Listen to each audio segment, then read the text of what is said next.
All right, joining us now for the latest in the Israel-Iranian conflict is Meghan O'Sullivan. She is the director of Harvard's Belfer Center for Science and International Affairs. She's a veteran of both Republican and Democratic administrations and served as Deputy National Security Advisor in President George W. Bush's administration. And Meghan, I've got a lot of questions about what's happening between Israel and Iran right now. There are two different camps out there. One camp will tell you that, hey, Iran was cheating on the limits they were allowed to be using when it comes to the Nuclear Non-Proliferation Treaty. The IAEA just said this month that for the first time in nearly two decades that it's not complying with what it had been supposed to do under that treaty. That they were just weeks away from having enough uranium that they'd actually be able to move forward with trying to put together a nuclear bomb, and that this attack stopped them from being able to reach that, at least by a number of months, if not longer. There are others who are saying that this is going to push Iran to say that it will no longer be a part of that treaty, and this will push it to race even faster to try and come up with a nuclear weapon. Which is it? I mean, it's the same facts, and people are looking at from two different perspectives. Good morning, Becky. Well, you laid it out very nicely. I actually would say that there are elements of truth to both. The first is that this particular set of actions by Israel has been long anticipated, but really spurred because of Iranian actions. You mentioned the IAEA report. That report was the product of months of work begun under the Biden administration, and the IAEA coming forward and saying very clearly Iran is taking actions that make it impossible for the IAEA to say with confidence that this is a peaceful program. And then 19 members of the IAEA last week voting to censor Iran around this. So it's Iranian action at this moment that has pushed this to the precipice into what is now a full-blown war. Now, it is true that the result of this may be that Iran, which has been, teetering on the edge of the capacity to build a bomb, may say after this military action that it has to go for maximum deterrence against future Israeli military force. And that would lead it to cross the threshold that it's been teetering on, which is not quite having a bomb, to actually go for a bomb.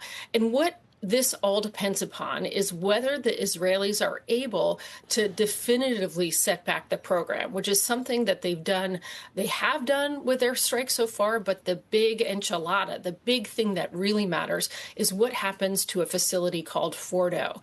As long as Fordo remains intact and operational, Iran will have this option to go towards a bomb, and to go towards a bomb in relatively short order. And I think it's reasonable to fear that that will be the big Iranian takeaway from the events of the last week, which, we have to acknowledge are still ongoing. So you were the deputy NSA, National Security Advisor. Do you think that Israel could take out Fordo without U.S. assistance? Well, I would say that in order to deliver a crippling strike on the facilities, I think it's commonly believed that this would require U.S. military direct assistance. However, there are other ways that Fordo might be crippled, and the Israelis certainly are very creative and entrepreneurial when it comes to this. There's some speculation that maybe they could collapse the entrance of Fordo, or they could basically disintermediate it from power sources. They could seal it in some way. So I think in order to really, penetrate the mountain that Fordo is in would likely require U.S. military capability. But I wouldn't say that's the only way that maybe Fordo could be rendered unoperational. This, again, is really the big question that we should all be looking at in the coming days. I guess my question is, if the U.S. allowed Israel to take these steps and to put Iran in the position where you say Tehran now may actually be pushing to run even faster towards a nuclear bomb, do you think the United States should assist Israel in trying to take out Fordo? Because we are where we are. It doesn't matter where we were 5 days ago. We are where we are today. Right. I think that if the Israelis have the capability to take it out, they will, and the U.S. will want them to do it. As you point out, the U.S. administration is going to be at a very difficult situation, a very difficult decision, deciding whether it wants to become directly involved to actually take out Fordo. And it may decide that that is going to be necessary because it doesn't want to leave Israel, but not only Israel, the whole region, including U.S. interests in the region and beyond, in the worst possible situation, which is that Iran still has the ability to rush towards the bomb because Fordo remains intact, and it now has the impetus to really do this. So I think that this will be something that the Trump administration is likely seriously contemplating because it does not want Iran to be in the position where it currently is. And it's probably, hoping that Israel is able to deliver some kind of crippling blow. But if it doesn't, that is perhaps the most likely way, barring U.S. Personnel or civilians being killed somehow in the crossfire, that America comes in directly into this conflict.